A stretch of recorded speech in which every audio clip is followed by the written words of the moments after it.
जय श्री कृष्ण चैतन्य प्रभु नित्यानंद श्री अद्वैत गदाधर श्रीवासदि गौर भक्त वृंद।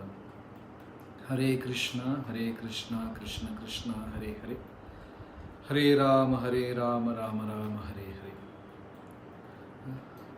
ராமர், லக்ஷ்மணா, சீதா இவங்கெல்லாம் எவ்வளவு அழகாக இந்த 14 வருடம் காட்டில் அவங்க நேரத்தை செலவழிச்சாங்க அப்படிங்கிறத போன ஒரு நம்ம கட்டத்தில் பார்த்தோம். 13 வருடம் அவங்க ஒன்றா இருந்திருக்காங்க. ஒரு வருடம் ராவணன் சீதா தேவியை கடத்திட்டு போயிருக்கார். இந்த 13 வருடமும் அவங்க நேரத்தை கொஞ்சம் கூட விரயம் செய்யாமல் எப்படியெல்லாம் ஆன்மீகமாக அந்த நேரத்தை உபயோகம் செய்ய முடியுமோ அந்த மாதிரி உபயோகம் செய்து வாழ்ந்தார். சீதா தேவி அனசூயா, அத்ரிமுனியின் மனைவியான அனசூயா அவர்களை சேவித்தும், ராமலக்ஷ்மணர்கள் பரத்வாஜ முனி, அத்ரி இந்த மாதிரி முனிவர்களை கண்டு அவர்களை சேவித்தும், இந்த மகா முனிகள்கிட்ட கிடைக்கக்கூடிய ஞானத்தை அதை அவங்க வாழ்க்கையில் ஒரு களஞ்சியமாக, ஒரு பொக்கிஷமாக பாதுகாத்து வந்தார்கள். ஏன்னா இந்த முற்றும் துறந்த முனிவர்களின் ஞானம் அப்படின்னு சொல்றது, ஞானம் விஞ்ஞானம் அப்படின்னு 2 விஷயங்கள் இருக்கு. Empirical knowledge and realised knowledge. படித்த அறிவும் பகுந்த அறிவும். அதாவது நிறைய பேருக்கு ஜென்ரலாக அறிவு இருக்கும், புத்தகம்லாம் படித்து அதை படித்து இதெல்லாம் அறிவு சேகரிச்சிருப்பாங்க. ஆனால் அந்த ஒரு தன்னை அறியும் அறிவு, அந்த ரியலைஸ்டு நாலேஜ் அனுபவம் உள்ளவர்களுக்கு தான் தெரியும். இப்போ சமையலே சும்மா படிச்சுக்கிட்டு அதை பற்றி பேசுறதுக்கும் செய்யறவங்க பேசுறதுக்கும் அதில் வித்தியாசம் இருக்கு. இந்த முனிவர்கள் இந்த உலகத்தில் இருக்கக்கூடிய பற்றுதலை எந்த அளவுக்கு குறைக்க முடியுமோ அந்த அளவுக்கு குறைத்தவர்கள். திருவள்ளுவர் கூட சொல்லியிருக்கார் அழகா, பற்றுக பற்றற்றார் பற்றினை. எதை பற்றணும்னா பற்றற்றார் பற்றினை பற்றுக அப்படின்னு சொல்லியிருக்கார். Desire the desire of desireless. ஆசை இல்லாதவர்களின் ஆசையை நீ ஆசைப்படு. ஆசையே இல்லாதவங்க யாரு? மகா முனிவர்கள். அவர்கள் ஆசைப்படுவது எது? பகவானை. அவரை நீ ஆசைப்பட வேண்டும். அதுதான் உண்மையான பொக்கிஷம் அப்படின்னு சொல்லி. சீதாதேவி கூட 14 வருடம் காட்டுக்கு வரும்போது, அயோத்தியா விட்டு வர்றமே, தாய்மார்களை விட்டு வர்றமே, இந்த தங்கம் வைரம் இந்த ஆபரணங்களெல்லாம் விட்டுட்டு வர்றமே, வேலைக்காரங்களை விட்டு, இப்படி எதையுமே கவலைப்படலை. ஏன்னா வாழ்க்கையில் ஒரே ஒரு செல்வமாக சீதாதேவி ராமரை மட்டும்தான் பார்த்திருக்காங்க. ஒரு பக்தனை பொறுத்த வரைக்கும் பெரும் செல்வம் அப்படின்னு சொல்றது அவன் இதயத்தில் குடிகொண்டிருக்கும் பகவான் மட்டும்தான். அதுதான் உண்மையான செல்வம். பாக்கி எதுவுமே செல்வம் கிடையாது. ஏன்னா பாக்கி இருக்கிற ஒரு செல்வமுமே நிரந்தரம் கிடையாது.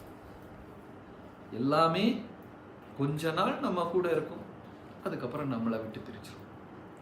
அப்ப 13 வருடம் தபம் செய்தும் அதை எப்படியெல்லாம் நேர்த்தியாக இறைவனை புரிந்து கொள்ள சேவையில் உபயோகிக்க வேண்டும் அந்த மாதிரி பண்ணி 13 வருடம் அழகாக வாழ்ந்தார். அவ்வளவு நிம்மதியா வாழ்ந்தார். அப்பதான் இயற்கையின் திருவிளையாடல் அப்படின்னு சொல்ற மாதிரி சூர்பனகா காட்டுக்கு வந்தார். இந்த சூர்பனகை என்னன்னா ராவணன் சகோதரி. ஆனா ராவணன் என்ன செய்து விட்டார்? ஒரு யுத்தத்துல, ஒரு போர்ல தவறுதலாக சூர்பனகையின் கணவனையே கொன்னுட்டார். அவர் கூட வந்தவர் யுத்தத்துக்கு, போருக்கு ராவணனோடு ஒப்பம் உதவிக்காக வந்தவர். ஆனால் தவறுதலாக எதிரியை கொல்றதுக்கு பதிலாக தன் கூட வந்த தன் மைத்துனனையே ராவணன் கொன்று விட்டான். சூர்பனகையின் கணவனை ராவணன் ஒரு தவணை போரில் தவறுதலாக கொன்று விட்டான். அன்னையிலிருந்து சூர்பனகைக்கு ராவணன் கிட்ட கொஞ்சம் கோபம் அதிகம். என் கணவனை கொன்று விட்டான். எவ்வளவோ ராவணன் சமாதானப்படுத்த நினைச்சாரு, ஆனால் நடக்கல. சூர்பனகை என்ன செய்தார்? ராவணனை விட்டு பிரிந்து தன்னுடைய மற்ற 2 அண்ணன்கள் கரதூஷணா இவங்க காட்டில் தான் வாழ்ந்துகிட்டு இருக்காங்க. ராவணனின் தாயான கைகசிக்கு இனி ஒரு அரக்க கணவனின் உண்டான 2 பிள்ளைகள். அதாவது ராவணனின் தந்தை விஸ்ரவஸ்முனி. விஸ்ரவஸ்முனிக்கு தேவர்கள்ல மனைவியும் உண்டு, அரக்கர்கள்ல மனைவியும் உண்டு. அரக்கர் மனைவியில பிறந்தது தான் ராவணன், கும்பகர்ணன், விபீஷணன் இவங்கெல்லாம். அதே மாதிரி ராவணனின் தாயான கைகசிக்கு மற்ற அரக்கர் கணவர்களும் உண்டு. அதில் பிறந்த குழந்தைகள் தான் கரதூஷன். அப்போ இந்த அண்ணன் ராவணன் கிட்ட கோபப்பட்டு சூர்பனகை ராவணனை விட்டு கரதூஷண மற்ற அண்ணன்மார்கள் கூட போய் காட்டுல வாழ்ந்துகிட்டு இருக்கு. ஆனா சூர்பனகைக்கு ஒரு கணவன் இல்லாம மனசு ரொம்ப சஞ்சலப்பட்டிருந்தது. இப்ப காடு முழுதும் அப்படியே தனிமையில இப்படியே புலம்பி சுத்திக்கிட்டு இருந்தாங்க. அப்பதான் சூர்பனகை காட்டுக்குள்ள சூரியனும் சந்திரனும் பூமியில் இறங்கி வந்தது மாதிரி பயங்கர தேஜஸ்வியா அழகான 2 முனி புத்திரர்கள் மாதிரி இருக்காங்க பார்த்தா. ஆனா தோல் வலிமை எல்லாம் பார்த்தா க்ஷத்ரியர்கள் மாதிரி. ராமரையும் லக்ஷ்மணரையும் சூர்பனகை பார்த்தார். யாருன்னே தெரியாம ராமர் மேல அந்த அளவுக்கு ஒரு மோகம், ஒரு ஆசை வளர்ந்து விட்டது சூர்பனகைக்கு. அந்த ஆசையில் சூர்பனகையினுடைய உருவமே மாறி அழகான வடிவான ஒரு பெண்ணின் உருவம் சூர்பனகைக்கு கிடைச்சது. ஆனா ராமாயணத்துல சொல்லியிருக்காங்க, முதல்ல சூர்பனகை எப்படி இருப்பா அப்படின்னா, சூர்பநகம் அப்படின்னா ரொம்ப கூர்மையான நகம் அப்படின்னு அர்த்தம். ஒரு அரக்கி, அரக்க வம்சத்தில் பிறந்த பெண்களின் லட்சணம் ராமாயணத்துல சொல்லுது. செம்பு நிறத்துல முடி, கண்கள் எல்லாம் செக்கச்சரேன்னு ரெட் கலர்ல, அம்பு மாதிரி கண் பிரியம், நகங்கள் எல்லாம் ரொம்ப கூர்மையா. இதுதான் அரக்கிகளின் லட்சணம் அப்படின்னு சொல்லி ராமாயணத்துல சொல்லுது. ஆனா என்ன கஷ்டகாலம்னு தெரியல, கலிகாலத்துல இதைத்தான் நாகரிகம்னு நினைச்சுக்கிட்டு எல்லாரும் பண்ணிக்கிட்டு இருக்காங்க. சூர்பனகை ராமரை சிந்தனை செய்ய செய்ய பாருங்க, ஒரு அரக்கியே பகவான தியானம் பண்ணும்போது அழகான பெண்ணாக மாறிவிட்டார்.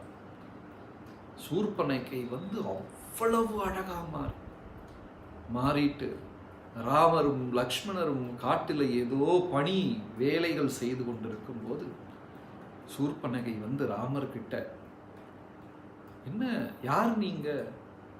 இந்த வனத்துல உங்களை நான் பார்த்ததே கிடையாது. பார்த்தா முனிவர்களின் புத்திரர்கள் மாதிரி இருக்கீங்க, பசங்க மாதிரி இருக்கீங்க. ஆனா உங்க கை தோள் உங்க வலிமையெல்லாம் பார்த்தா ஏதோ க்ஷத்ரிய குலத்தில் பிறந்தது மாதிரி இருக்கீங்க. யார் நீங்க? அது ஏன் தனியா எல்லாம் இப்படி இருக்கீங்க? எனக்கு இந்த வனப்பிரதேசம் முழுசுமே தெரியும். எங்க குளங்கள் இருக்கு, எங்க அழகான பூஞ்சோலைகள் இருக்கு, மலைகள் இருக்கு, ஆறு இருக்கு, எல்லாமே தெரியும். எதுக்கு உங்க இளமையை வீணாக்கிக்கிட்டு இருக்கீங்க? என் கூட வந்துருங்க, நான் உங்களை சந்தோஷமா பார்த்துக்கிறேன் அப்படின்னு சூர்பனகை ராமர்கிட்ட சொல்ற. ராமர் சூர்பனகையை பார்த்துட்டு ரொம்ப விசித்திரமா இந்த காட்டுல இந்த பெண் ப்ரப்போஸ் பண்றாங்களே, ரொம்ப அதிசயமா ராமருக்கு சிரிப்பு வந்துட்டு. ராமர் சிரிச்சிட்டு சொல்றார் சூர்பனை கிட்ட, பெண்மணி, எனக்கு திருமணம் ஆகிவிட்டது. ஆனா தூரத்தில் அங்க நிற்கிறார் பார் அந்த முனிவரின் மகன், என்னுடைய தம்பி, அவருக்கு திருமணம் ஆகவில்லை. நீங்க வேணா அவர்கிட்ட போய் கேளுங்களேன் அப்படின்னு சொல்லி லக்ஷ்மணர்கிட்ட அனுப்பிவிடுறார். அப்ப சூர்பனகையும் சிரிச்சுக்கிட்டே, சரி, நீங்கள் சொல்கிறது சரிதான் அப்படின்னு லக்ஷ்மணர்கிட்ட போகிறார். ராமாயணத்தில் அவ்வளோ அழகாக அது ஆடி நடந்து அப்படி போகிறார். லக்ஷ்மணனும் சிரிச்சுக்கிட்டே சொல்கிறாங்க, தேவி இங்கே 2 பேரையும் பாருங்க, அழகில் மூத்தவர் யார்? அது அவர் தான், அண்ணன் தான். அப்போ நீங்கள் ஏன் இவ்வளவு அழகான பெண் 2ஆவதா இருக்கிற என்கிட்ட வரணும்? அழகில் மூத்த அவர்கிட்டே போகக்கூடாதா? சூர்பனகை யோசிச்சா இதுவும் கரெக்டாக தானே சரியாக தானே இருக்கு. மறுபடியும் ராமர்கிட்ட. அப்போ ராமர் மறுபடியும் சிரிச்சுக்கிட்டே எதையாவது சொல்லி, இப்படி என்ன செய்தார்கள்? 2 அண்ணன் தம்பியும் சூர்பனகையை வைத்து விளையாடினார்கள் கொஞ்ச நேரம். இப்போ இங்கே அழகாக வால்மீகி சொல்கிறார் ஒரு தடவை. பின்னர் ஒரு காலத்தில் ராமர் அழுதுகிட்டே லக்ஷ்மணன் கிட்ட சொல்லுவார், நான் வாழ்க்கையில் பொய்யே சொன்னது கிடையாது லக்ஷ்மணா, ஆனால் ஒரே ஒரு பொய் சொன்னேன். யார்கிட்டனா, அன்னைக்கு காட்டில் சூர்பனகை வந்தா இல்லையா, வந்தபோது எனக்கு திருமணம் ஆகிவிட்டது, உனக்கு திருமணம் ஆகலை, உங்ககிட்ட போ அப்படின்னு சொல்லி நான் ஒரு பொய் சொன்னேன். ராமர் வாழ்க்கையில் ஒரு பொய் தான் சொல்லியிருக்கார். ஆனால் அந்த பொய்யின் விளைவுகள் அப்புறம் என்னாச்சு, சூர்பனகையை வச்சு விளையாண்டுக்கிட்டு இருந்தாங்க இந்த பக்கம் அந்த பக்கம். அப்போதான் திடீர்னு எதிர்பாரா விதமாக சீதாதேவி குடிசையிலிருந்து வெளியே வருகையும், உடனே ராமர் சூர்பனை கிட்ட சொன்னா, தேவி இதுதான் என் மனைவி அப்படின்னு. சீதாதேவியின் அழகை பார்த்து பொறாமை வந்த சூர்பனகை மறுபடியும் அந்த பயங்கரமான அரக்கியின் உருவம் எடுத்துட்டு போய் சீதாதேவியின் கழுத்தை பிடிச்சு கொள்ள முயற்சி செஞ்சார். அப்பதான் லக்ஷ்மணர் என்ன பண்ணாரு, கையில் இருந்த ஆயுதத்தை எடுத்து சூர்பனகையின் மூக்கை வெட்டிக்கிட்டாங்க. இன்னைக்கும் இந்தியாவில் நாசிக் அப்படின்னு சொல்லி மகாராஷ்டிராவில் அந்த ஊர் இருக்கு. சூர்பனகையோட நாசிகம் மூக்கு விழுந்த இடம். அப்படி வெட்டின உடனே ரத்தத்தோட வலியினால மூக்கை பிடிச்சு முகத்தை பிடிச்சு அவங்க உடலில் இருந்த அங்கமெல்லாம் வெட்டுனதுனால அதெல்லாம் ரத்தத்தோட பிடிச்சுக்கிட்டு கதறிக்கிட்டு சூர்பனகை ஓடிட்டாங்க. உடனே சீதாதேவி கேட்குறாங்க லக்ஷ்மணன் கிட்ட, லக்ஷ்மணா ஏன் இவ்வளவு இதா நடந்துக்கிட்ட? இல்லை, உங்க கழுத்தை பிடிச்சதுனால எனக்கு கோபம் வந்துருச்சு. பார்த்தீங்களா, அவ அரக்கி வேஷம் மாறி வந்திருக்கிறா அப்படின்னு. அப்போ சூர்பனை கிட்ட அவங்க விளையாண்ட சின்ன விளையாட்டு சூர்பனகை போய் அது பின்னர் காலத்துல பெரிய ஒரு போருக்கு காரணமாக மாறிவிட்டது. விளையாட்டுக்கு கூட நம்ம யாரையாவது கேலி செய்வதோ, மனம் புண்படி நடந்து கொள்வதோ, அவங்களை ஏளனமாக பேசுவதோ, இதெல்லாமே தவிர்க்க முடிஞ்சா கண்டிப்பா நம்ம தவிர்க்கணும். ஹரே கிருஷ்ணா, ஹரே கிருஷ்ணா. வலியோடு போன சூர்பனகை ராவணன் கிட்ட போனாங்க. ராவணன் கிட்ட போய் நடந்த விஷயமே சொல்லாம நடந்த விடயத்தை கம்ப்ளீட்டா மாத்தி வேற மாதிரி ராவணன் கிட்ட சொன்ன. இப்போ ராமாயணத்துல ஒரு அழகான பாடம் இந்த இடத்துல சொல்றாங்க. யார் மனிதன், யார் அரக்கன், யார் தேவன். இப்போ நம்மளை யாராவது வாழ்க்கையில புண்படுத்திட்டாங்கன்னா அந்த புண்படுத்தினவங்க நல்லா இருக்கணும். அவங்க மனம் மாறுற அளவுக்கு நம்ம நல்லது அவங்களுக்கு செய்யணும். திருவள்ளுவர் சொல்லியிருக்காரு, இன்னா செய்தாரே ஒருத்தர் அவர் நாண நன்னயம் செய்து விடல். நமக்கு இன்னா தீங்கு செய்தால் கூட நம்ம திருப்பி நல்லது செய்வோம். இது தேவர்களின் மனம் பண்பு. மனிதர்கள் பண்பு எப்படின்னா, ஒருத்தர் நமக்கு தவறு செய்துட்டா அவங்கள நமக்கு பிடிக்கல அப்படின்னு ஒதுங்கி மாறி போவன் மனிதன். அவர்களுக்கு திரும்பி கைமாறாக நல்லது செய்பவன் தேவன். அவர்களிலிருந்து வெறுத்து ஒதுங்கி வாழ்பவர் மனிதர். ஆனால் எனக்கு தீங்கு செய்தவர்கள் துயரப்பட வேண்டும், கஷ்டப்பட வேண்டும், அவர்கள் வாழ்வில் இழிவுண்டாக வேண்டும் என்று ஆசைப்படுபவர் அரக்கர். இந்த காலத்தில் பார்த்தீங்கன்னா அந்த அரக்க குணம்தான் மேலோங்கி நிற்கிது. நம்மளை யாராவது தீங்கு செய்துட்டு அதை அப்போ போய் திரும்ப கேட்டு பழி வாங்கி அதை அவங்களுக்கு புரிய வச்சு மனசில் வலி காயத்தை உண்டாக்கி வரலன்னா மனம் அடங்காது. இந்த கலிகாலத்தில் எல்லாருமே அரக்கர்களாக வாழ்ந்து கொண்டிருக்கிறார். இது சூர்பனகையின் மனம். ஆனால் ராமர் என்ன செய்வார்? அவருக்கு தீங்கு விளைவித்தவர்களுக்கெல்லாம் நன்மை தேடி தேடி போய் நன்மை செய்வார். ஆனால் இந்த சூர்பனகை, என்னை ராமனும் லக்ஷ்மணனும் சேர்ந்து என் மூக்கை வெட்டினாங்க, என் உடலில் உள்ள அங்கங்களை வெட்டி விட்டார்கள் அப்படின்னு சொல்லி அந்த கோபத்தில் போய் ராவணன் கிட்ட நடந்த விடயத்தையே வேற மாதிரி சொல்லிட்டாங்க. ஏன் இப்படி சொன்னா அப்படின்னா, ராவணனுடைய பலம், ராவணனுடைய பலவீனம், இது ரெண்டுமே நன்கு புரிந்தவர் சூர்பனகை. இப்போ அங்கே போன உடனே ராவணன் கிட்ட சொல்றாங்க, அண்ணா இப்போ எவ்வளவோ நாளைக்கு அப்புறம் சூர்பனகை பார்க்க வந்ததுனால ராவணனும் ரொம்ப அன்பாக, அதுவும் சூர்பனகை எப்படி வந்தாங்க? மூக்கு வெட்டப்பட்டு, உடல் அங்கங்கள் எல்லாம் வெட்டப்பட்டு, ரத்தம் கசிந்து ஒழுக ஓடி போய் வலியினால் துடித்து கொண்டு ராவணர் கேட்ட, யார் இந்த நிலை உனக்கு உருவாக்குனது, என்ன நடந்தது சொல். அப்பதான் சூர்பனகை கதை வேற மாதிரி சொல்றாங்க ராவணன் கிட்ட. அழகான தங்கத்தினால் செய்த ஒரு பதுமையை நான் காட்டுல பார்த்தேன். அவ்வளவு அழகான பெண்.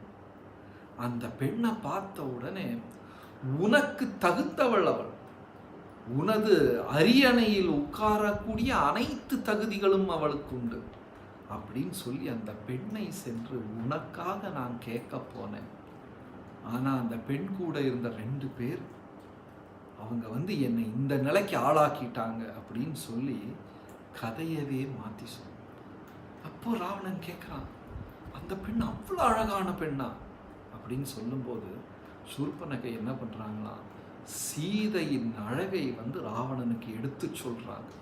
அப்படி கண்கள் அப்படி இருக்கும், அவர்கள் பேசக்கூடிய மொழி இப்படி இருக்கும், வடிவு இப்படி இருக்கும். அதை கேட்க கேட்க ராவணனுக்குள்ள இருந்த காமம் தலைவிரித்து ஆடியது.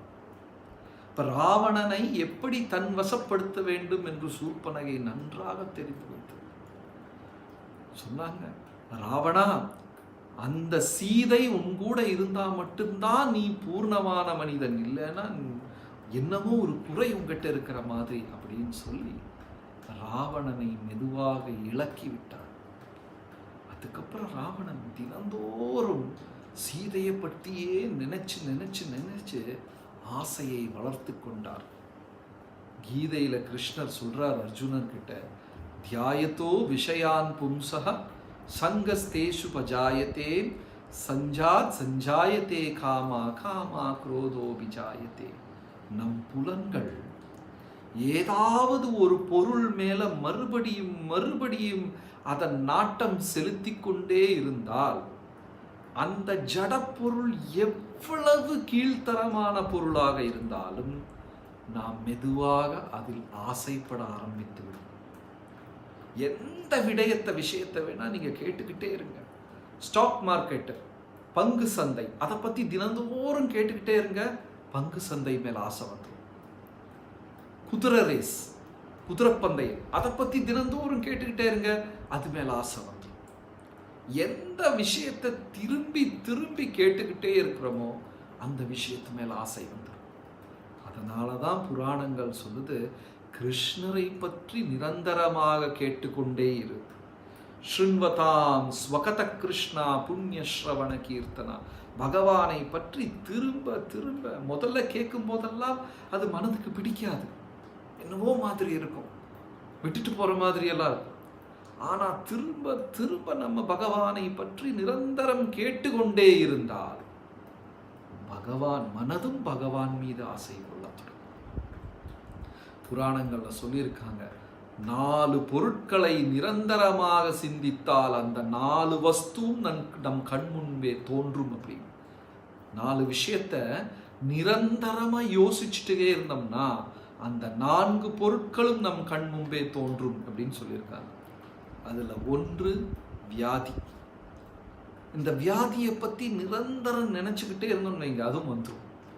எனக்கு வயிறு வலிக்கிற மாதிரி இருக்கு, தலை வலிக்கிற மாதிரி இருக்கு, உடல் ரொம்ப களைப்பாக இருக்கு, இப்படியே சிந்திச்சுட்டே இருந்தோம்னா அந்த சிந்திக்கிறது பொருள் நம்ம முன்னாடி வந்துடும். வியாதி. இரண்டாவது பாம்பு. பாம்பை பற்றியும் எப்பவுமே நினைச்சுக்கிட்டே இருந்தோம்னா அதுவும் நம் கண் முன்னாடி வரும். மூன்றாவது பேய், பிசாசு, கோஸ்ட். அதை நினைச்சுக்கிட்டே இருந்தா அதுவும் நம் கண் முன்னாடி வந்துடும். புராணம் சொல்லுது நான்காவது விஷ்ணு, பகவான். பகவானை நிரந்தரமாக நினைத்து கொண்டே இருந்தால் அவரும் நம் கண் முன்பே தோன்றுவார்.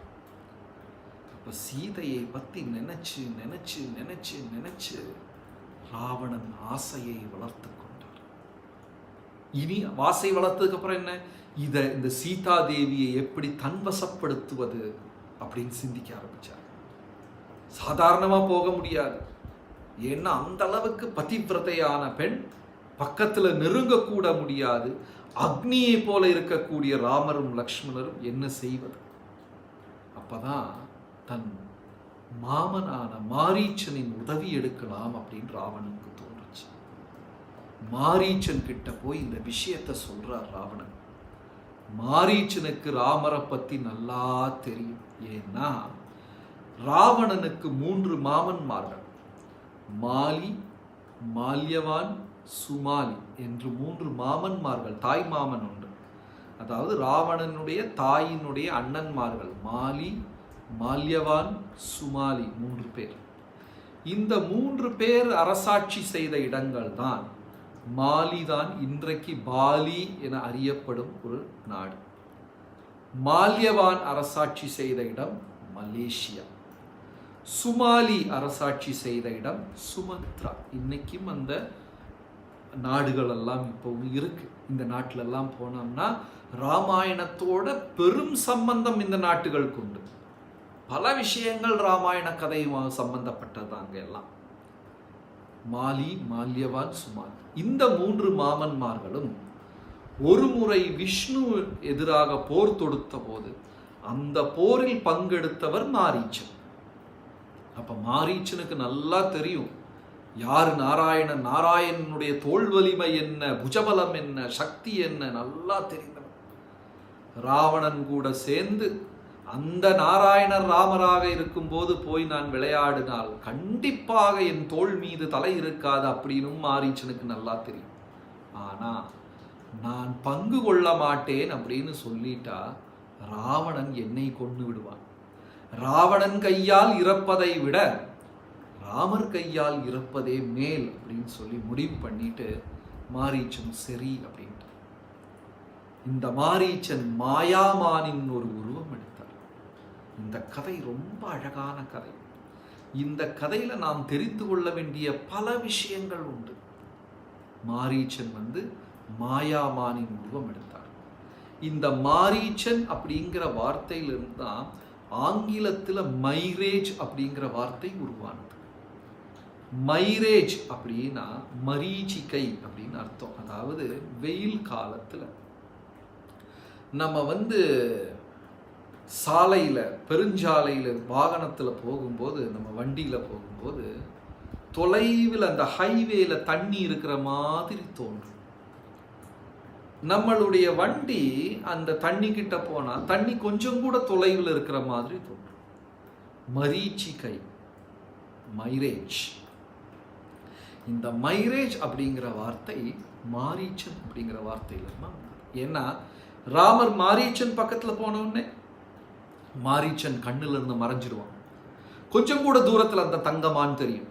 ராமர் அங்க போன உடனே அந்த தங்கமான் மறைஞ்சிரும், கொஞ்சம் கூட தொலைவில் தெரியும். மறுபடியும் அங்க போனா ராமருக்கு புரிந்து விட்டது இது ஒரு மாயாமான் அப்படின்னு புரிந்து விட்டது. அப்போ உடனே தன்னுடைய திவ்யமான ஒரு ஆயுதத்தை எடுத்துட்டு அந்த மாரீச்சனை அடிக்கிறார்.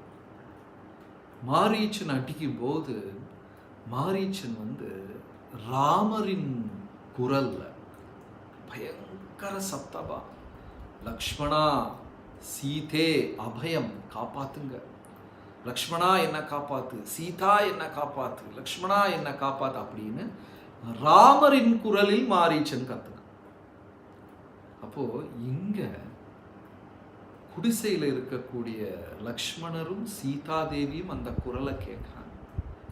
கேட்ட நிமிஷத்துல சீதாதேவியினுடைய மனசு பயங்கரமாக வலிக்க ஆரம்பிச்சிருச்சு. ஐயோ, பிரபுக்கு என்னமோ ஆயிடுச்சு, ராமருக்கு என்னமோ ஆயிடுச்சு. லக்ஷ்மணா, நீ உடனே போ, இந்த நிமிஷமே போ, போய் ராமரை காப்பாத்து. அவருடைய குரல் ரொம்ப இதா இருக்கு, என்னால் தாங்க முடியல. லக்ஷ்மணர் பொறுமையாக சொல்வார், தேவி, நம் பிரபுவை தோற்கடிக்கக்கூடிய சக்தி இந்த பிரபஞ்சத்திலே உருவானது கிடையாது. இன்றைக்கு வரை அப்படி ஒரு சக்தி உருவானதே கிடையாது. தைரியமா இருக்கு. சீதாதேவி மனத்துல கொஞ்சம் அமைதியா இருக்காங்க, மன அமைதியோடு இருக்காங்க. கொஞ்ச நேரம் சென்று மீண்டும் மாரீச்சன் சத்தமா இந்த முறை, ராமா காப்பாற்று, சீதே காப்பாற்று அப்படின்னு ரொம்ப கதறி அழுது மன்றாடி கேட்கிற மாதிரி கேட்டு. இது கேட்ட உடனே சீதையினுடைய மனம் ரொம்ப இதாக ஆரம்பிச்சிருச்சு. அப்போ சொல்றார், ராமா, லக்ஷ்மணா, நம் பிரபுக்கு என்னவோ நடந்துருச்சு, நீ போய் காப்பாற்று, நீ போய் காப்பாற்று. மறுபடியும் லக்ஷ்மணர் சொல்றார், சீதாதேவி, நீங்க கவலைப்படாதீங்க, ராமரை தோற்கடிக்கக்கூடிய சக்தி இந்த பிரபஞ்சத்துல இன்றைக்கு வரை உருவானது கிடையாது, தைரியமாக இருங்கள். இதுக்கப்புறம்தான் நம்ம ரொம்ப கவனமாக கேட்க வேண்டிய விஷயம் நடந்தது. அது என்ன அப்படிங்கிறத அடுத்த கட்டத்தில் பார்க்கலாம். ஹரே கிருஷ்ணா.